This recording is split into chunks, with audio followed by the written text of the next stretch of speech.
Bonjour à tous, bienvenue à ce nouveau webinaire. Je vous propose qu'on commence.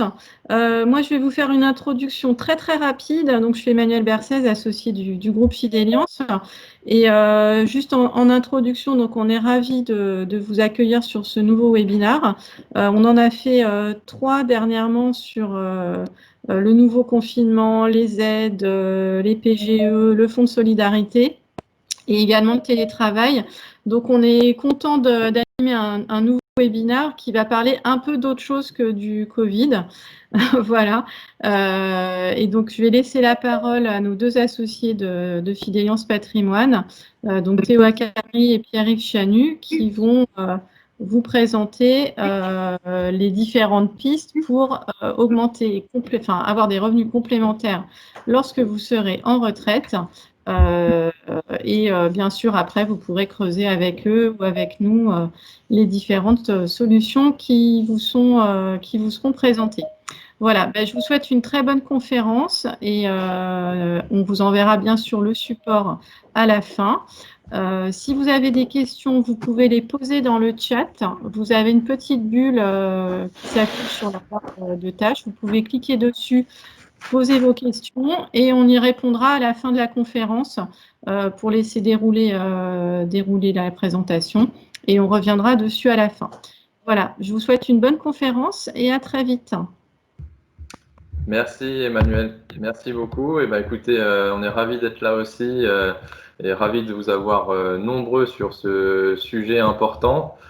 C'est vrai, comme tu le disais Emmanuel, c'est bien de parler un petit peu d'autre chose aussi que les sujets d'actualité.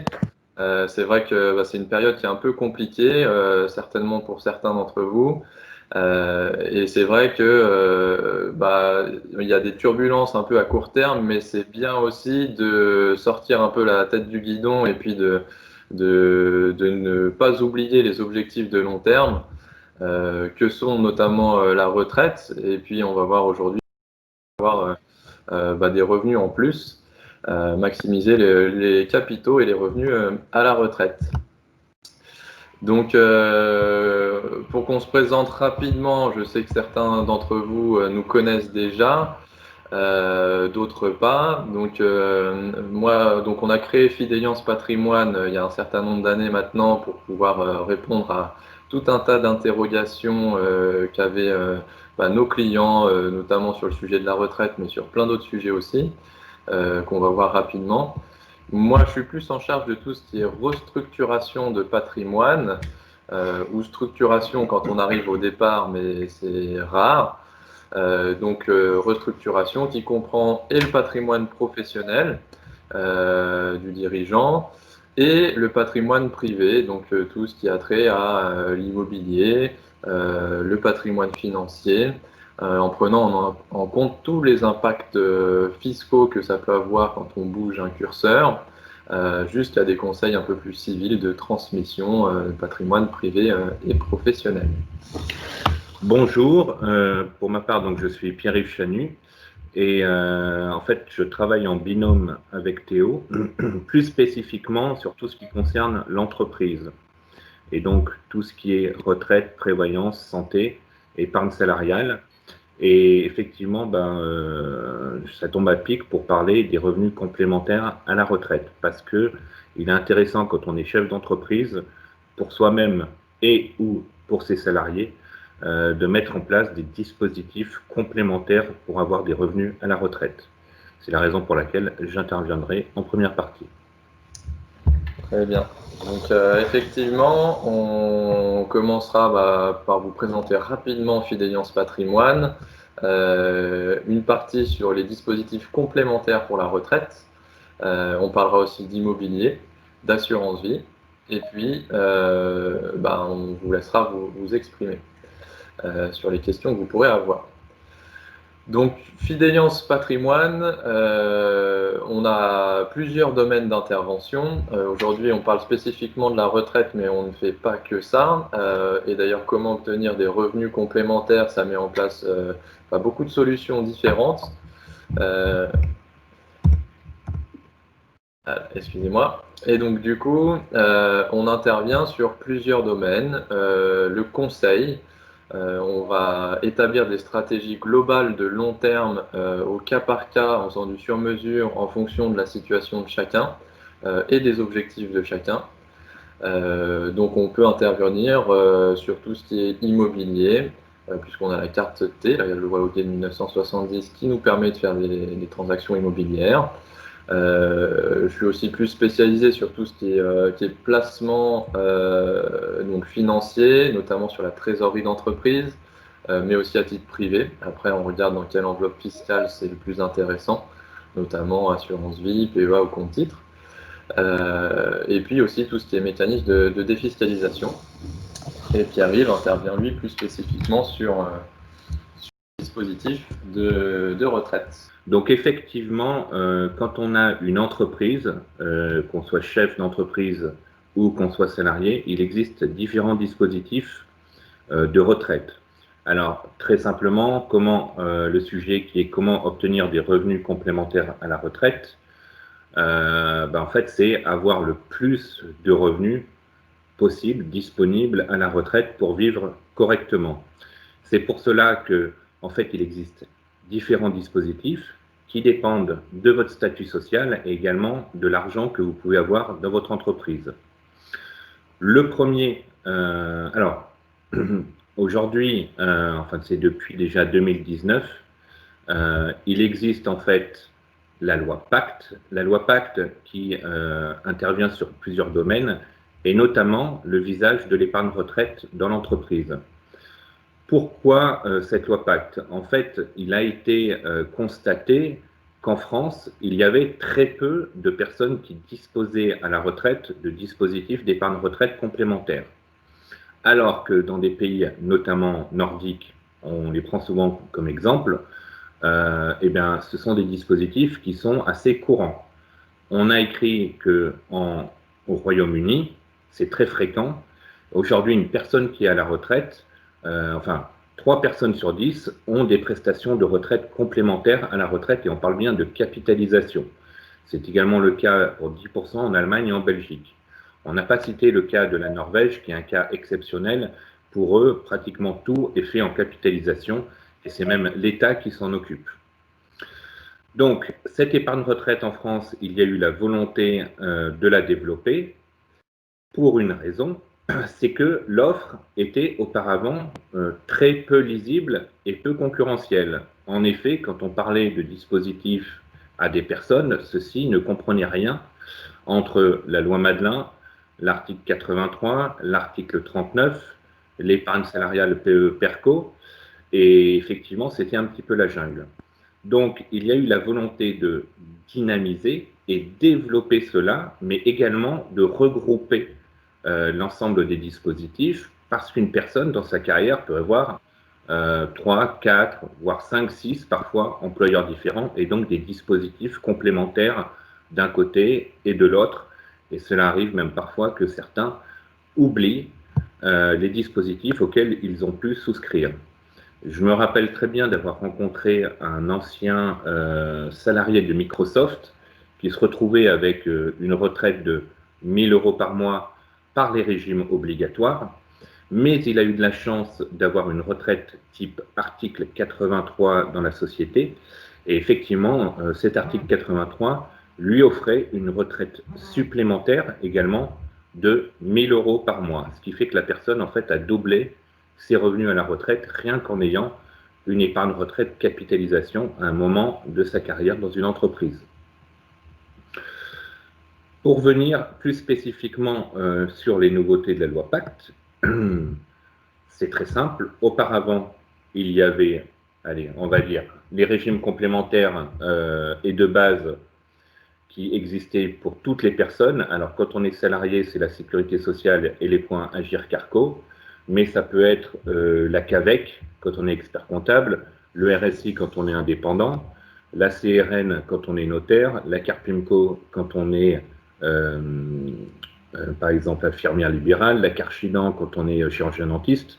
En France, il existe de très nombreuses caisses de retraite. Je crois qu'on est autour de 42 caisses de retraite qui existent, et on va dire qu'il y en a à peu près 10-15 différentes qui sont très développées. Et donc, à ces complémentaires, il y avait la Madelin, l'article 82, l'article 83, le PE, le PERCO, le PERP, l'assurance vie à titre personnel, et puis possibilité parfois de faire des versements supplémentaires sur l'article 83. Donc c'est vrai que les personnes étaient un peu perdues. Dans cette optique, il y a eu une volonté de simplifier tout cela à travers le plan d'épargne retraite. Alors, le plan d'épargne retraite, c'est une véritable nouveauté parce qu'il est attaché à la personne physique. Et il se compose de 3 compartiments. Le premier regroupe l'épargne retraite individuelle. C'est pour cela qu'on appelle ça le PER 1, plan d'épargne retraite individuel, où il y a toutes les cotisations quand on est indépendant, donc c'est les cotisations Madelin, mais ça regroupe aussi les cotisations PERP, parce qu'un indépendant peut avoir des cotisations PERP. Et pour une personne physique, salariée ou pas, il peut aussi lui-même mettre en place un contrat retraite qui sera dans le cadre du PER 1. Donc ça, c'est le premier compartiment. Le deuxième compartiment, en fait, c'est une véritable nouveauté dans le sens où c'est le PER-ECO, plan d'épargne retraite entreprise collectif. Donc ça, c'est un compartiment universel, c'est-à-dire que lorsqu'il est en place dans une entreprise, tous les salariés y ont droit. Auparavant, ce n'était disponible que dans le cadre de l'épargne salariale quand il y avait la mise en place d'un plan d'épargne entreprise, PE, qui était, on va dire, dans une fusée le premier étage, et le deuxième étage, c'était le PERCO. Donc, en fait, ce PERCO, maintenant, est disponible dans une entreprise, même sans PE. Et le dernier, c'est le plan d'épargne retraite obligatoire, autrement dit, le PER-OB, plan d'épargne retraite obligatoire. Celui-là, c'est le dispositif dans une entreprise à destination d'une catégorie de salariés. Donc on peut dire que ça peut être les cadres, ça peut être les non-cadres, ou ça peut être l'ensemble des salariés. Et donc, ces 3 contrats dans un même contrat permettent pour un salarié de regrouper toutes les cotisations retraite qu'il aura eues tout au long de sa carrière. On va venir plus spécifiquement sur le premier versant, donc c'est-à-dire le plan d'épargne retraite individuel. Comme je vous l'ai dit, il y a un côté indépendant et l'autre côté pour les personnes physiques salariées ou même indépendants qui voudraient verser dessus. Le principe est très simple, on verse des sommes dessus en fonction de plafond de déductibilité et ces sommes sont déductibles du revenu imposable. Alors je vous donne un exemple. Un indépendant qui a un revenu de 70 000 € peut déduire à peu près jusqu'à 10 000 € en retraite Madelin. Donc, au lieu d'être imposé sur 70 000 €, il sera imposé sur 70 000 moins 10 000, 60 000 €. À cela peut s'ajouter la déduction anciennement PERP qui correspond à 10% des revenus nets de l'année N-1. Alors, imaginons que la personne, elle ait toujours eu 70 000 € de revenus imposables. En fait, après l'abattement des 10%, ça ferait 63 000 €. Il pourrait récupérer jusqu'à 10% de 63 000 €, soit 6 300 € sur les 3 en plus des revenus de l'année N. Enfin non, ça fait N-1 et ça va jusqu'à N-4. Donc dans l'exemple que nous avons pris avec Théo, une personne qui souhaiterait fortement déduire, qui a un revenu de 100 000 € net et une TMI forte à 41%, il pourrait investir jusqu'à 30 000 € en un coup. Donc au lieu d'être imposable sur 100 000 €, il le serait sur 70 000 €. Étant donné sa tranche marginale d'imposition à 41%, eh bien 41% de ces 30 000 €, soit 12 300 €, seraient financés par la réduction d'impôt. Attention dans ces contrats, donc le PER1, contrairement au PERP ou à la Madelin auparavant, il n'y a pas qu'une sortie en rente, c'est-à-dire que ça c'est une véritable nouveauté, il y a la possibilité de sortir en capital. Pas d'intérêt à première vue de sortir avec un capital en un coup. Alors imaginons une personne qui est 100 000 euros tout au long de sa carrière et qui souhaite sortir en capital, ben en fait ces sommes seraient imposées. Donc vous imaginez, revenu de retraite plus 100 000 euros, là il n'y a aucun intérêt. Par contre, possibilité de sortir en capital fractionné. Donc imaginons vous ayez 100 000 euros avec une rente qui vous propose pendant 30 ans 3 300 euros. Et bien avec le capital, la personne pourrait se dire, bah, je vais découper ce capital en 20 morceaux, donc ça vous ferait 5 000 euros par an pendant 20 ans, ce qui fait un revenu supplémentaire très auquel vous êtes somme. Le versant négatif, c'est qu'au bout d'un moment, bah, ces sommes, vous ne les avez plus quand vous avez épuisé le capital. Là où il faut faire attention quand même, dans les contrats que vous choisissez, c'est que si vous voulez sortir en rente, il faut quand même que le contrat prévoit la possibilité d'avoir une garantie de rente en fonction des tables de mortalité à l'adhésion, parce que dans ce cas-là, le taux est plus fort que si vous partez à la retraite. Il faut également voir les possibilités de rente que vous choisiriez à la retraite, et notamment au moins le choix de la rente réversible sur le conjoint ou des annuités garanties pour les ayants droit. Et puis, quand on parle retraite, revenu complémentaire à la retraite, supplémentaire, l'objectif c'est d'avoir le plus possible à la retraite. Donc effectivement, il faut qu'il y ait dedans, dans ce contrat, on vous propose une gamme financière qui soit assez étoffée. Pour notre part, nous travaillons avec des sociétés qui proposent à peu près 500 fonds à l'intérieur et nous avons la capacité à proposer des allocations financières intéressantes. Pour le deuxième versant, alors n'oublions pas, ça c'est individuel et sortie imposable. Pour le deuxième compartiment du plan d'épargne retraite, on parle donc du PERECO ou PERCO ou PERCOL. Tout dépend la terminologie qui est utilisée. Mais c'est la même chose quand vous entendez PERCO, PERCOI, PERCOL, PERECO. Voilà, c'est le plan d'épargne retraite collectif. Celui-ci est mis en place dans une entreprise, mais pour l'ensemble des salariés. Auparavant, ce n'était possible que si on avait un PE, je vous l'ai déjà dit. L'intérêt principal réside dans l'abondement que peut faire l'entreprise pour les salariés.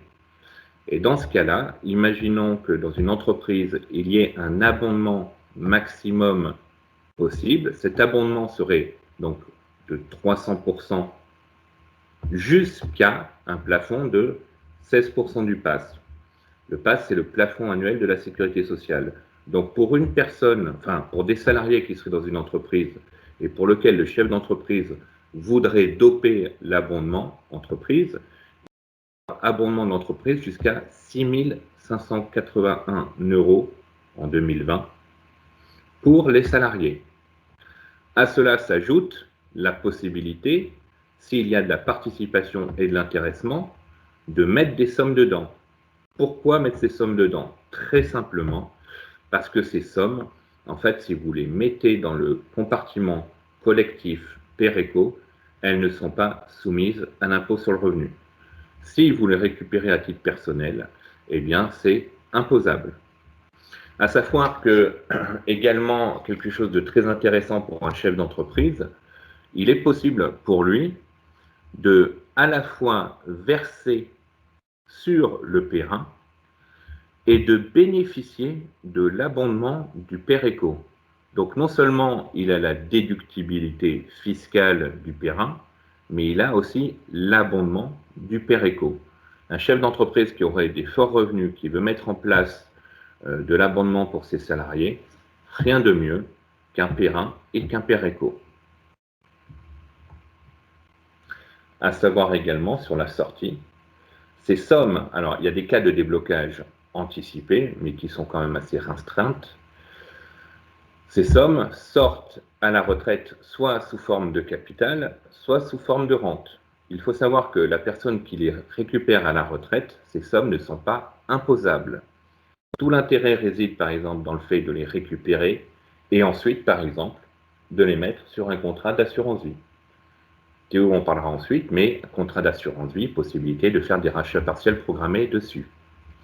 Et aussi possibilité donc de sortir en rente. L'intérêt de cette rente, c'est qu'elle est constituée à titre onéreux, c'est-à-dire que celui qui en bénéficiera, le crédit rentier, ne sera imposé que sur une petite partie de la rente. S'il prend cette rente entre 60 et 69 ans, il ne sera imposé que sur 40% de la rente. Alors que sur un périn, dans le cas d'une rente, c'est imposé sur 100% de la rente. Le dernier dispositif, on a été assez succinct dessus pour une raison, c'est qu'en fait, il n'y a pas de grande différence entre le PEROB, plan d'épargne retraite obligatoire, et l'article 83 tel que vous le connaissiez.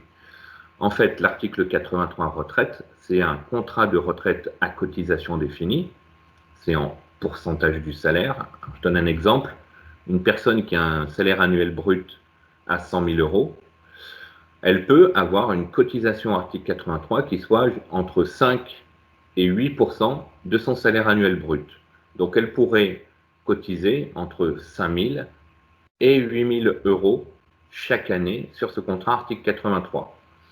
Attention, il y a quand même des plafonds de déductibilité qui sont différents d'un point de vue fiscal et d'un point de vue social. 8%, c'est intégralement déductible fiscalement. Par contre, il y a une réintégration sociale de 3%, alors que si on reste à 5% du salaire annuel brut, tout est déductible fiscalement et socialement. La différence avec le périn qui est individuel, le PEROB qui est collectif, c'est que, comme l'article 83, eh bien, il peut être catégoriel, à destination donc d'une catégorie de salariés. Imaginons le chef d'entreprise qui veut privilégier ses cadres, eh bien, ça sera un PEROB cadre. Celui qui veut privilégier ses non-cadres, ça sera un PEROB non-cadre.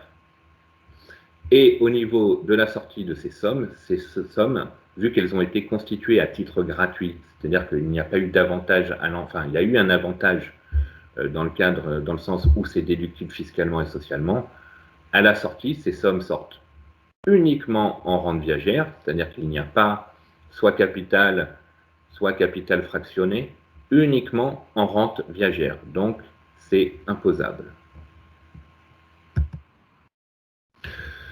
Alors, le PER, qu'est-ce que c'est concrètement? En fait, ce petit schéma, c'est pour vous expliquer que le PER, le plan d'épargne retraite entreprise, pour un salarié qui aurait cotisé dans 1, 2, 3, 4 ou 5 ou 6 sociétés avec des dispositifs qui soient anciennement Madelin, PER à titre personnel, PE, PERCO, article 83, il va se retrouver avec un plan d'épargne retraite où il y aura 3 compartiments. Et ces 3 compartiments, elles récapituleront l'ensemble de ces contrats retraite qu'il a eu tout au long de cette carrière. Donc effectivement, il y avait dans cette loi un objectif de rationalisation, et c'est le cas. Mais on ne peut pas parler de revenus complémentaires à la retraite sans parler de l'épargne salariale. Pour une raison, pour nous, au sein de Fideliance Patrimoine, l'épargne salariale proprement dite est le dispositif le plus intéressant d'un point de vue fiscal et social. Pourquoi? Alors, la contrepartie, pour le chef d'entreprise qui voudrait la mettre, c'est que pour lui, hélas, c'est collectif, c'est-à-dire que toutes les personnes en bénéficieront. Par contre, ces sommes que vous mettriez sur un PE ou sur un PERCO, PERECO, PERCOL, en fait, elles sont très très peu chargées socialement. Alors, imaginons que vous ayez un salaire, je dis n'importe quoi, à 50 000 euros net, l'entreprise aura cotisé en cotisation salariale et patronale autour de 90%, soit 40-45 000 euros. Dans un PE, l'efficacité, elle est de 90%. Donc, une personne qui aurait abondement entreprise à 10 000 euros, tout confondu, dans sa poche, à la fin, elle toucherait 9 000 euros. C'est quand même très intéressant. Et donc, l'épargne salariale existe depuis très longtemps. C'est un dispositif qui continue à exister et qui n'a pas été impacté par la loi Pacte, à part pour l'intéressement et la participation. Je ferai un petit aparté dessus. Mais le principe donc du PE, il est très simple. Dans une entreprise, vous pouvez mettre en place un plan d'épargne entreprise avec un abondement maximum de l'entreprise de 8% du PAS, ce qui fait en 2020 3 291 euros. Par contre, comme je vous l'ai dit, c'est pour tout le monde. L'avantage du PE, c'est que de façon glissante, si vous faites ça pendant 5 ans, eh bien, au bout de 5 ans, vous pourriez récupérer ces sommes nettes de fiscalité, à part CSG, CRDS. Au bout de 6 ans, ça serait les sommes de la deuxième année. Au bout de 7 ans, ça serait les sommes de la troisième année. Mais ces sommes, elles arrivent nettes dans votre poche, CSG, CRDS. Je ne vais pas rentrer dans le détail des versements personnels qui sont limités à 25% de la rémunération brute, parce que c'est du détail. Et aujourd'hui, dans l'explication, ça n'a pas trop d'importance. Mais donc, le PE, premier étage de la fusée, possibilité de mettre un PERCO, PER-école en plus. Et dans ce cas-là, en plus des 3 291 euros qu'on pourrait avoir en abondement de l'entreprise, on doublerait ça dans le cadre du PER-éco, c'est-à-dire qu'on pourrait aller jusqu'à 6 582 euros d'abondement entreprise. La différence avec le PE, c'est que ces sommes ne sont débloquables qu'à la retraite. Voilà ce qu'il en est pour le PE-PERCO. On peut résumer en disant qu'un chef d'entreprise qui souhaiterait mettre en place un PEE et un PERCO pour ses salariés, il pourrait abonder pour chaque salarié jusqu'à à peu près 10 000 euros par an, sur lequel le salarié, en fait, déjà l'employeur ne payerait rien en termes de cotisation sociale. Et en plus, le salarié, à part la CSG CRDS, récupérerait 90% de ces 10 000 euros, soit 9 000 euros net dans sa poche à moyen et à long terme. Ne pas oublier que dans une entreprise, donc avoir le plus de revenus à la retraite, eh bien, c'est avoir le plus de sommes disponibles à la retraite. Il est très intéressant de mettre en place dans des entreprises également des dispositifs qui sont en fait des actes juridiques, notamment participation et intéressement. La participation, c'est la prime de partage du résultat. L'intéressement, c'est une prime à l'atteinte d'objectifs. Mais ce qui arrive souvent, notamment dans les entreprises où il y a un seul salarié en plus du chef d'entreprise, ou le chef d'entreprise plus son conjoint, eh bien, si on met en place de la participation et de l'intéressement, on peut aller jusqu'à des sommes mises de côté de 30 852 euros en prime de participation, 30 852 euros en prime d'intéressement. Si à cela on ajoute tout ce qui est abondement PE, abondement PERCO, une personne peut sortir à peu près 71 000 euros de l'entreprise, très faiblement taxés fiscalement et socialement. Donc en fait, au final, si on devait résumer l'épargne salariale, c'est aujourd'hui le dispositif de, on va dire, mettre des sommes de côté qui est le plus intéressant. Par contre, il y a un caractère collectif indéniable sur lequel, effectivement, il faut voir si c'est intéressant ou pas pour le chef d'entreprise de le mettre en place. Voilà, au niveau de différents dispositifs qu'on peut mettre en place dans l'entreprise. Donc aujourd'hui, le plan d'épargne retraite entreprise avec 3 compartiments, le PER1, le PERCO et le PEROB. Et l'épargne salariale avec le PE, le PERCO. Donc, nous avons ici un résumé des dispositifs, PER1, PERECO, PEROB, avec, suivant le dispositif, sortie en rente et ou en capital, sortie en rente. À savoir, quand même, pour ceux qui se poseraient des questions quand ils sont jeunes, de mettre en place des dispositifs, il faut savoir que il y a foncièrement de l'intérêt à commencer très tôt à mettre en place des dispositifs supplémentaires de retraite. On vous donne quelques exemples. Le premier sur la base d'un rendement de 3% et l'autre sur la base de rendement à 1%. Si la personne veut avoir 12 000 € de rente brute par an, dans le premier cas, avec une allocation à 3%, il devra verser 6 600 € par an. Et dans l'autre cas, 9 240 €. Vous regardez, si on passe à 55 ans et qu'on veut avoir le même montant de retraite, l'impact, il est quadruple.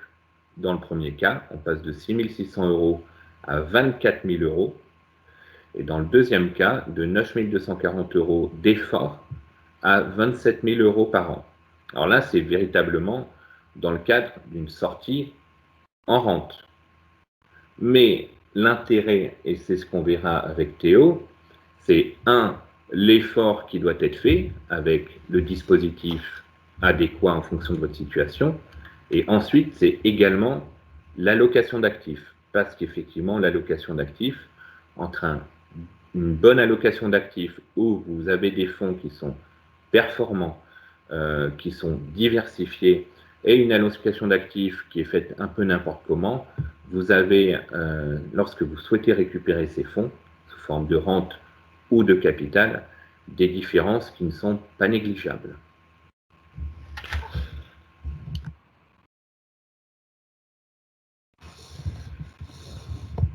Alors, si on devait faire une conclusion,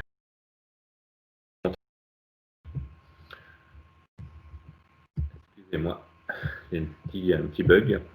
Il faut faire attention quand vous faites vos choix au niveau des contrats, que ce soit des retraites Madelin, donc Perrin, ou article 83, Pérobe, si effectivement, en dehors de la possibilité de récupération du capital et que vous souhaiteriez sortir en rente, donc il est nécessaire de vérifier quand même un certain nombre de garanties, et notamment les tables de mortalité garanties à l'adhésion qui figent un taux de rente et un taux technique.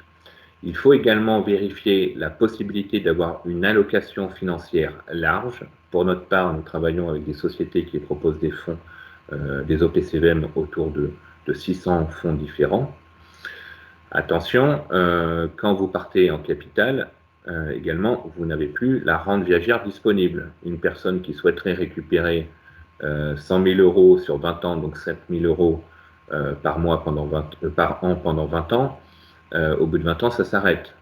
Alors que si vous choisissez la rente, elle est viagère, donc c'est jusqu'à votre disparition. Et donc, ce qu'il faut voir, c'est qu'il existe de nombreux dispositifs aujourd'hui.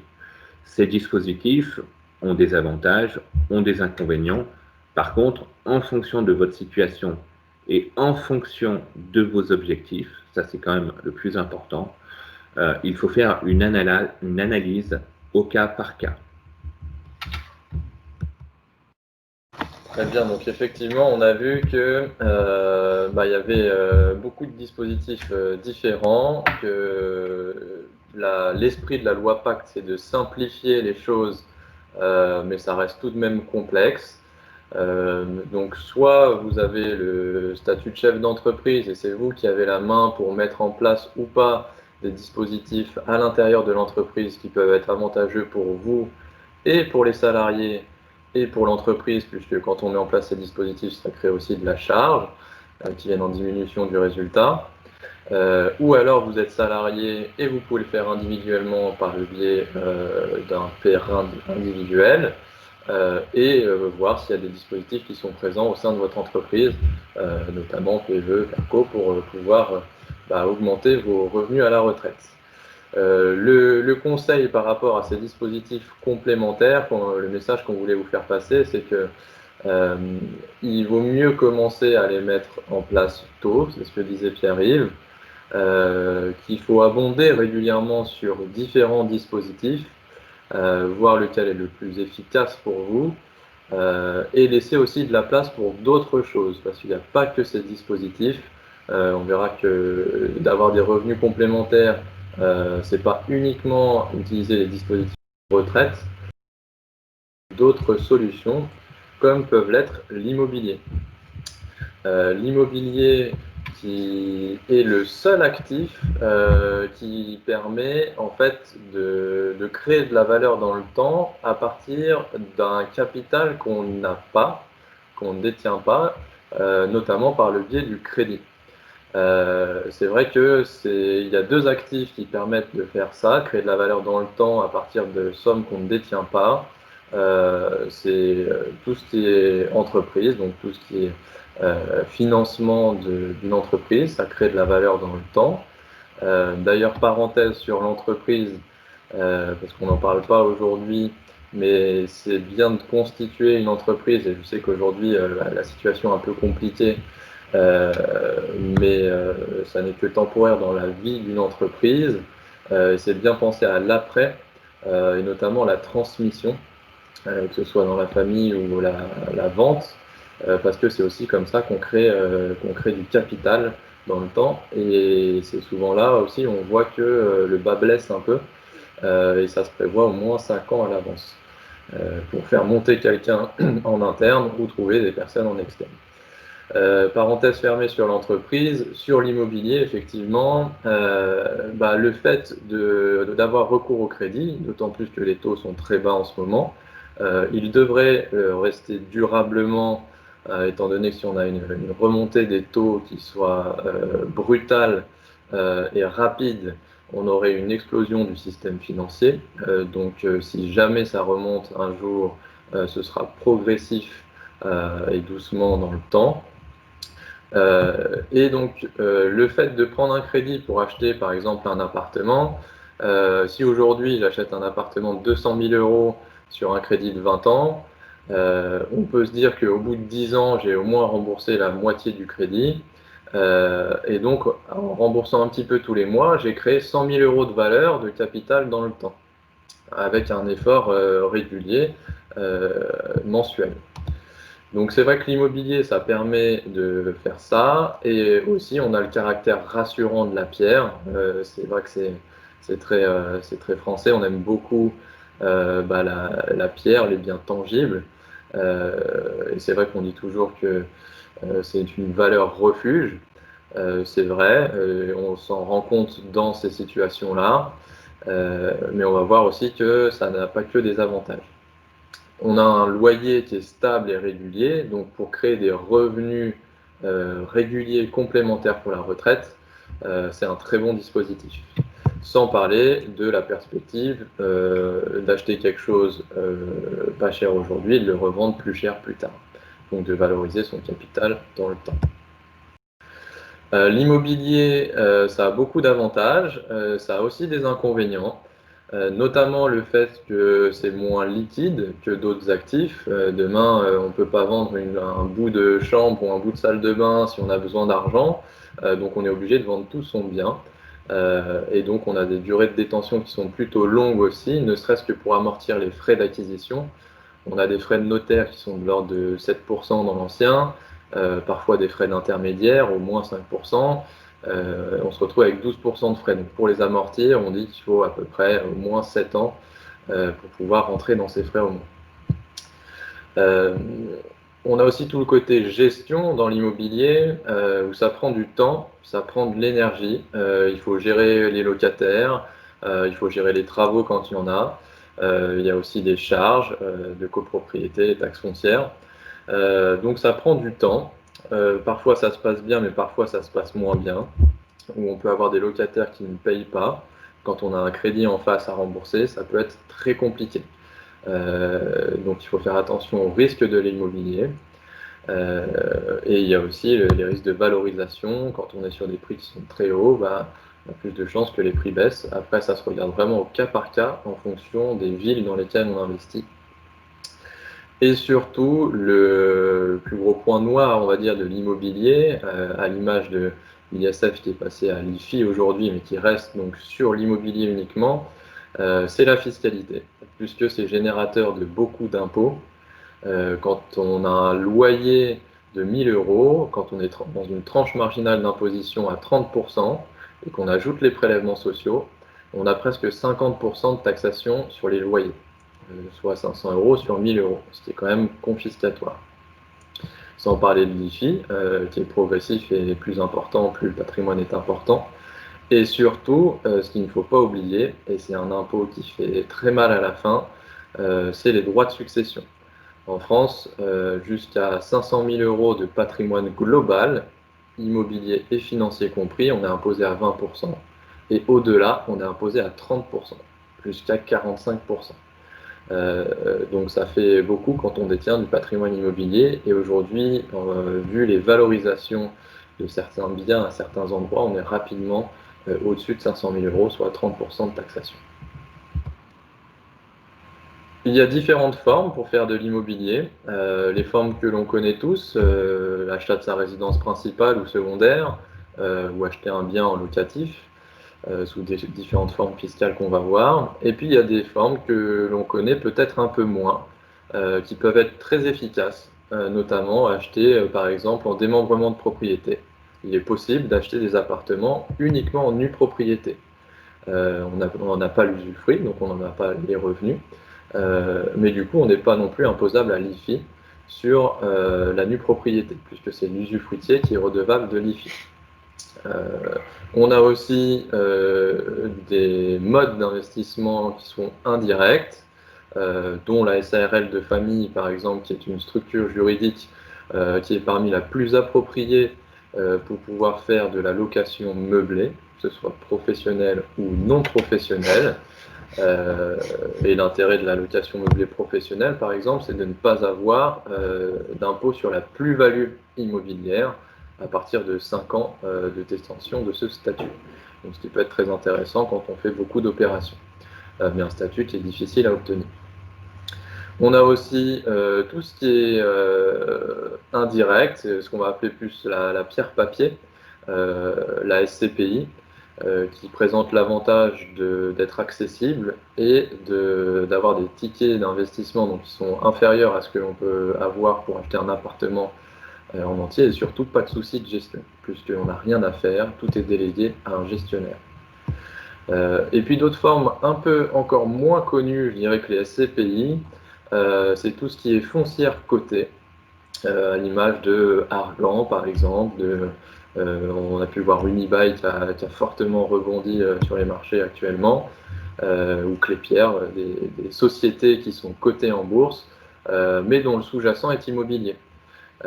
Et on a des OPCVM qui regroupent plusieurs foncières cotées et qui ont un dividende qui est très intéressant et des capitalisations et des valorisations dans le temps qui peuvent être impressionnantes et plus importantes que d'avoir de l'immobilier en détention directe.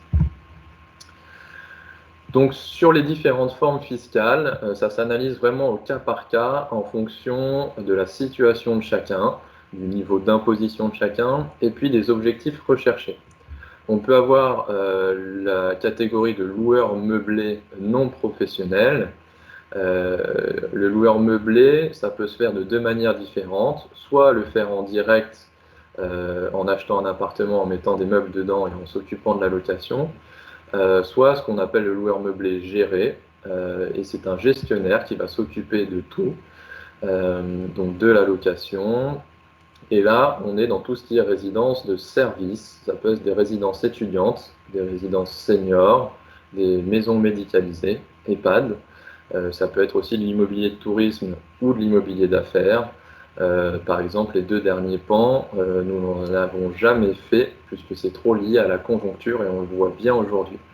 Par contre, les étudiants et les seniors, on en aura toujours. Le gros avantage, c'est qu'on a une non-fiscalisation des revenus sur une longue période, sur presque plus de 20 ans, plus que le statut loueur meublé nous permet d'avoir le principe de l'amortissement comptable, Je prends un exemple, pour un appartement de 100 000 euros qui me rapporte 5 000 euros de loyer, comme pour une entreprise, je peux pratiquer un amortissement pour une machine, et ben on considère que quand on est loueur meublé, on est un peu comme une petite entreprise, plus qu'on est imposé dans les bénéfices industriels et commerciaux, et à ce titre, on peut pratiquer un amortissement comptable. Donc, j'amortis mon bien de 5 000 euros pendant 20 ans, on applique la vétusté dans le temps. En face, j'ai 5 000 euros de loyer, donc j'ai plus de loyer et moins les charges de l'amortissement, c'est-à-dire que j'ai un revenu fiscal à zéro, donc non imposé pendant de longues périodes. Il est parfois intéressant de transformer aussi le patrimoine immobilier qu'on détient sous des statuts fiscaux différents, dont font partie la location meublée. La loi Pinel, à l'inverse, va permettre pas une non-fiscalisation des revenus, mais d'obtenir une réduction d'impôt sur les revenus d'activité. Et cette réduction, elle peut aller jusqu'à 21% du montant investi avec un plafond de 300 000 euros. Ça fait quand même 63 000 euros pour un bien de 300 000 euros. Dans le temps, c'est linéaire, 2% par an du montant investi. Donc ça peut être intéressant dans certains cas d'utiliser le levier fiscal pour acheter un bien. Là, il faut être vigilant sur où on achète. Il ne faut pas surpayer son bien non plus. Et puis, il faut comparer ce qui est comparable. Il y a des lois Pinel qui se passent très bien et d'autres où c'est plus compliqué parce qu'on n'investit pas forcément au bon endroit ou avec des niveaux d'acquisition qui sont trop chers. Mais on peut se dire que si on se projette dans 10 ans, si on investit dans une ville, par exemple comme Fontainebleau, d'autant plus qu'il y a un dynamisme qui est en train de se faire, notamment avec le fait qu'on a une cité universitaire qui devrait s'installer à la place de la partie militaire qu'on a derrière le château. Dans 10 ans, on peut se dire que on pourra revendre au moins le prix qu'on aura acheté. Si j'ai acheté 300 000 euros et que je revends 300 000 euros dans 10 ans, j'ai eu 63 000 euros de réduction d'impôt. Ça peut être une bonne opération. Et puis, on a le déficit foncier qui consiste à créer une charge qui peut s'imputer sur les revenus. Et donc, c'est faire des travaux en fait dans du patrimoine immobilier. Ça peut être très bien en fonction du patrimoine que l'on a pour restaurer le patrimoine et avoir un avantage fiscal de déductibilité. Attention cependant à la fuite en avant, c'est-à-dire j'achète du patrimoine immobilier pour faire des travaux et je m'engage par exemple sur un crédit de 20 ans. J'ai un avantage sur les travaux sur les 3 premières années, mais après il me reste encore 17 ans de crédit à payer et de revenus fonciers imposables.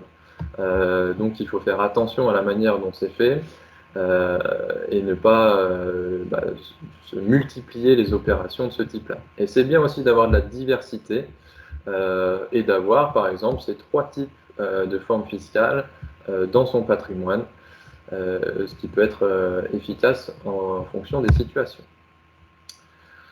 On a donc les SCPI, on en a parlé rapidement, mais c'est vrai que c'est un très bon moyen d'avoir aussi des revenus complémentaires d'une manière assez simple, sans avoir de gestion. Ça permet aussi d'accéder à un marché immobilier qui est plus difficile d'accès en direct, c'est-à-dire le marché immobilier de bureaux, de commerce, d'hôtellerie. Aujourd'hui, on a des SCPI spécialisés sur la santé, sur l'achat de cliniques, d'EHPAD ou même d'écoles ou de crèches.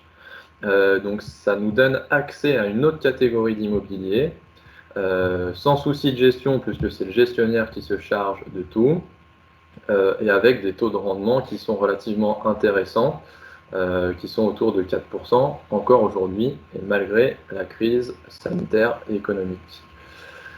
Et une liquidité aussi qui est plus facile, une SCPI, pour les plus grosses, on a une liquidité sous 3 semaines à 1 mois, alors que ça peut être plus compliqué pour vendre un appartement. On peut financer l'immobilier à crédit, c'est ce qu'on a vu au départ. Donc tout dépend en fait si on a besoin de revenus immédiats ou de revenus différés. Quand on est à la retraite, on peut se poser la question de l'intérêt d'investir sous différentes formes d'immobilier. et on peut investir cash. Quand on est en activité et qu'on a des revenus conséquents, on peut utiliser l'effet de levier du crédit. Et dans ce cas-là, on a une première phase qui est plutôt une phase d'épargne parce que et d'effort d'épargne, puisqu'aujourd'hui ça devient assez rare le fait que le loyer couvre intégralement le crédit. Mais si on a un loyer de 1000 euros et de 700 euros de loyer et 1000 euros de crédit, avec 300 euros d'effort d'épargne, on arrive à créer du capital dans le temps. Et puis une deuxième phase, du coup, où on obtient des revenus complémentaires. Donc à l'échéance du crédit, soit on conserve le bien et on perçoit des loyers, soit on revend le bien et on perçoit du capital. Donc ça dépend vraiment des besoins à la retraite. Donc notre conseil sur la partie immobilier, c'est vraiment de, autant que possible, utiliser à plein votre capacité d'endettement en faisant attention aussi dans la situation à laquelle vous êtes et de garder tout de même de l'épargne de précaution pour faire face si besoin. Il est vraiment important de s'interroger sur l'organisation du patrimoine immobilier. Il y a souvent une valeur affective dans le patrimoine immobilier. Et pourtant, parfois, il est judicieux de pouvoir se séparer de certains biens qui sont générateurs de charges, d'impôts, notamment quand on se pose la question de la transmission du patrimoine, parce qu'on a vu que l'impôt peut être confiscatoire. Et donc parfois, il y a un intérêt d'arbitrer du patrimoine immobilier pour du patrimoine immobilier, mais sous des formes fiscales plus avantageuses, que l'on va voir après. Et plus on commence tôt, plus on se constitue un capital et des revenus à la retraite. Donc il faut vraiment utiliser plusieurs modes de détention et les fiscalités avantageuses de l'immobilier, parce qu'il y en a, et qui s'étudient donc au cas par cas là aussi. Autre dispositif qui permet de se créer des revenus complémentaires à la retraite, et d'ailleurs pas qu'à la retraite, on peut anticiper et se les créer avant, c'est l'assurance vie. L'assurance vie, on a parfois des idées reçues sur le fait que c'est bloqué pendant 8 ans. Ce n'est pas le cas. C'est un des meilleurs supports d'épargne qu'il existe, sur lequel on peut déposer et retirer de l'argent librement, autant qu'on veut, sans plafond.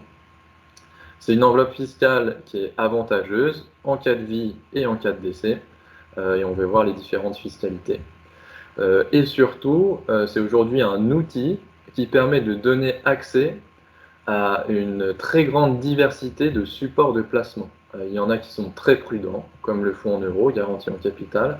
Il y en a d'autres qui sont très dynamiques, comme l'achat d'actions. Et puis il y en a qui sont un peu entre les deux.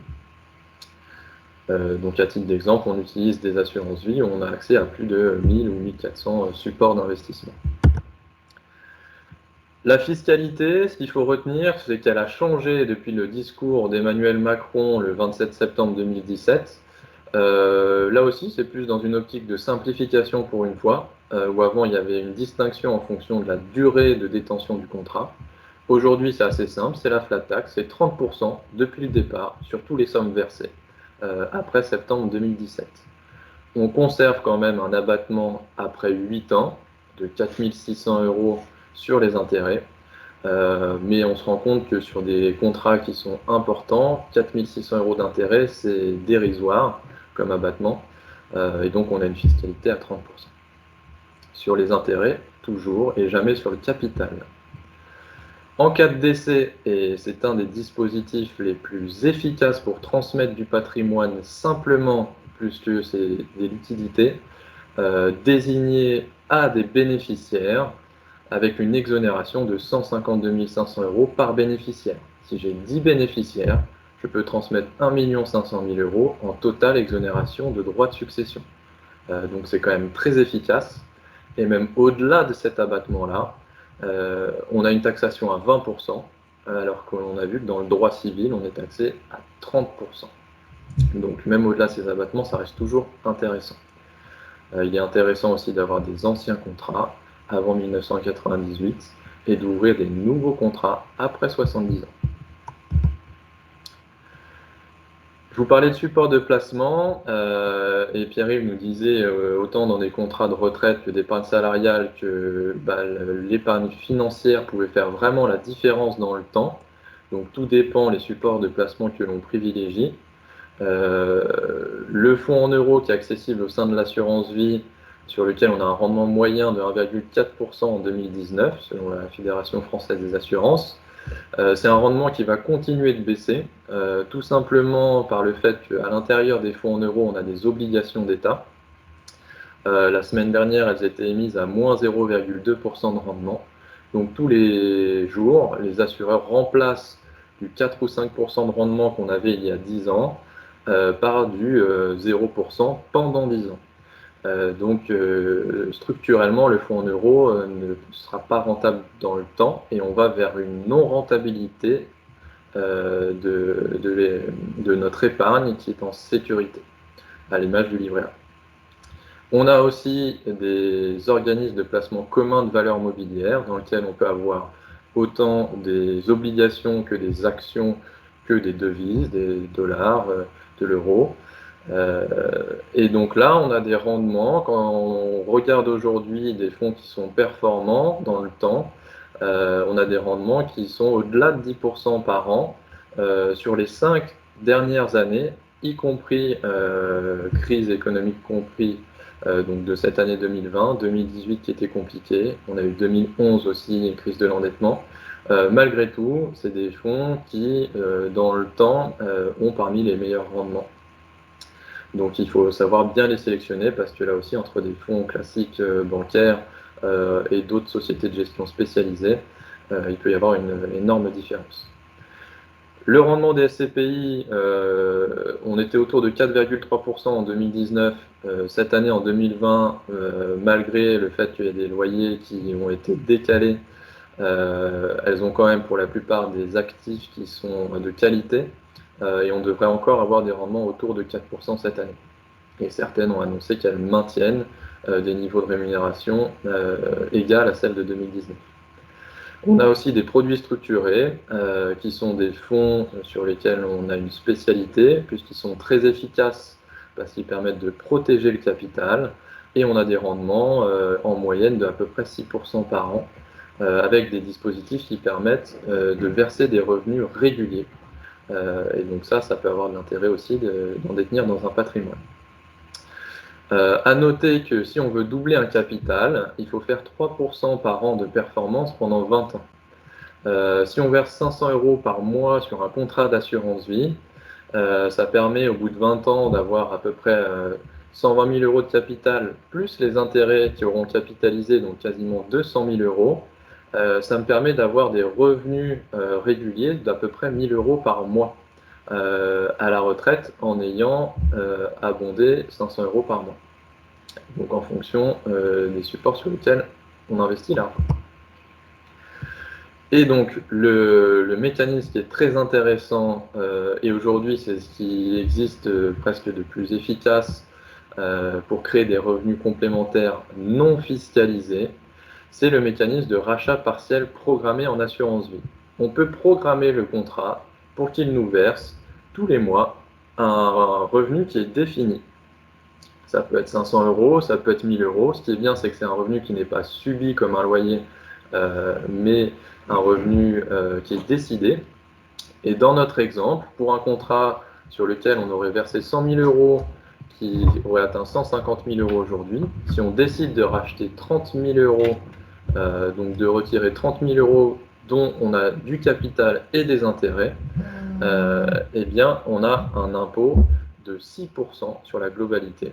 1 822 € d'impôt sur 30 000 € de revenus qui sont dans votre poche.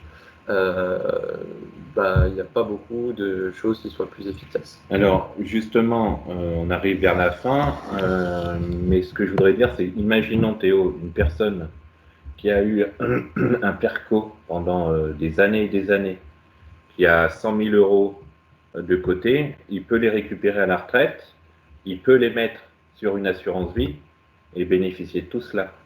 Oui.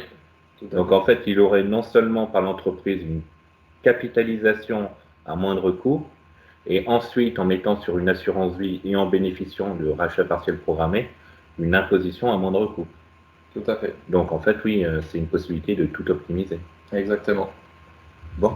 Donc effectivement, on peut après, voilà, soit réorganiser son patrimoine immobilier ou mobilier pour créer des revenus complémentaires. Dans l'assurance vie, on peut utiliser des choses et des supports de placement qui permettent d'avoir des revenus réguliers, de la SCPI, des produits structurés par exemple.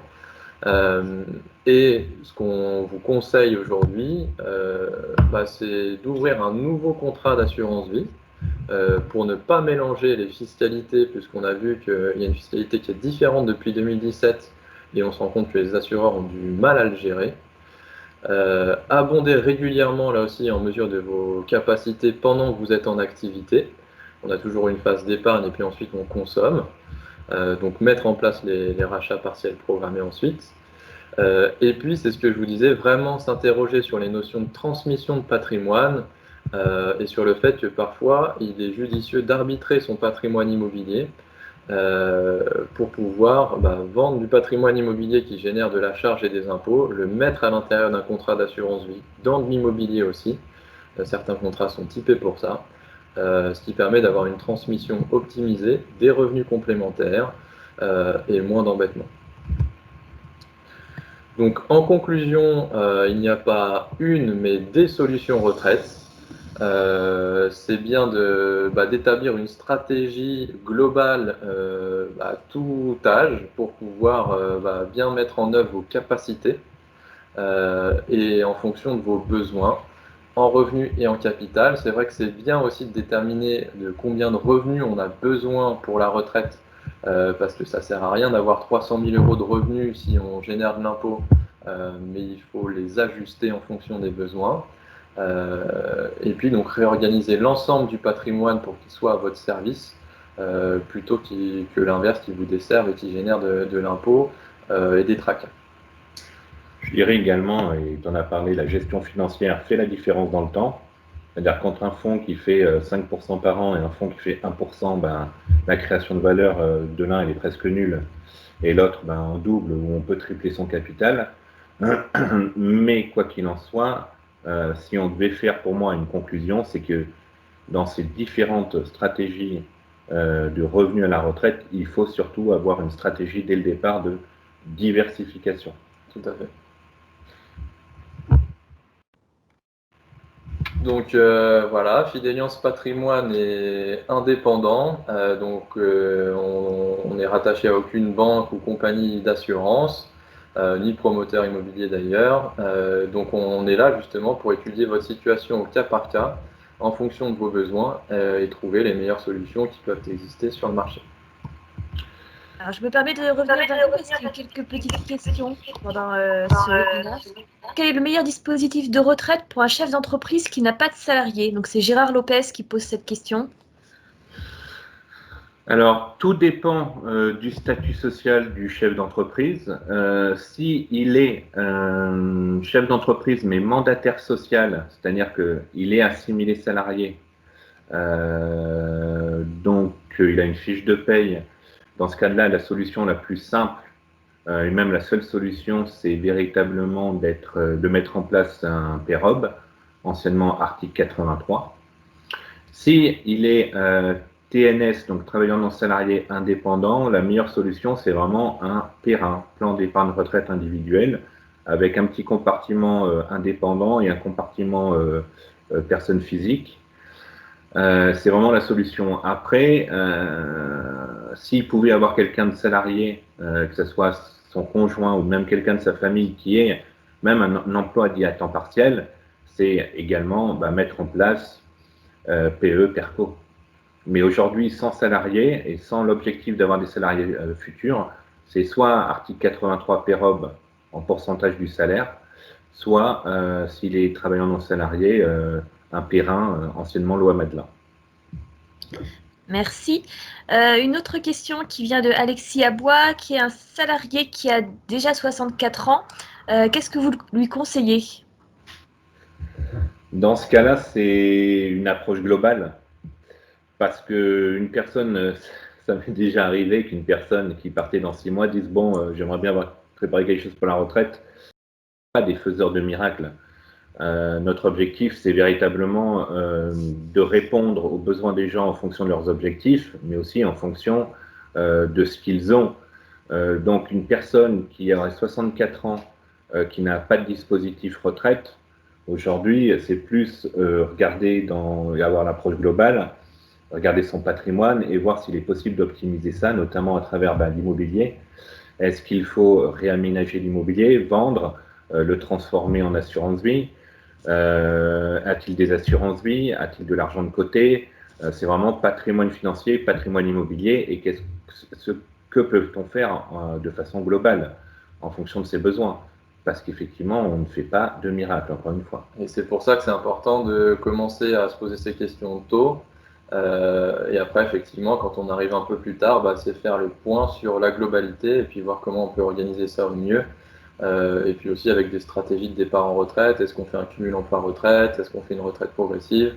Donc là aussi, il faut vraiment regarder l'ensemble. Voilà, est-ce qu'il y a d'autres personnes qui souhaitent intervenir? Vous n'hésitez pas à utiliser le chat, donc la petite icône en forme de bulle qui est à votre disposition sur l'outil, s'il y en a qui souhaitent poser des questions. A priori, non. Bon, très bien. N'hésitez pas, en tout cas, nous on est à disposition s'il y a d'autres questions par ailleurs. N'hésitez pas à vous rapprocher des équipes et puis prendre rendez-vous avec nous si besoin. Et puis il y a nos mails, qui sont, voilà. Voilà, on a nos coordonnées qui sont ici, que vous aurez, on vous transmettra le PowerPoint. Merci en tout cas de votre attention et puis on vous dit à bientôt et bon courage. Merci beaucoup à vous et puis à bientôt. Au revoir.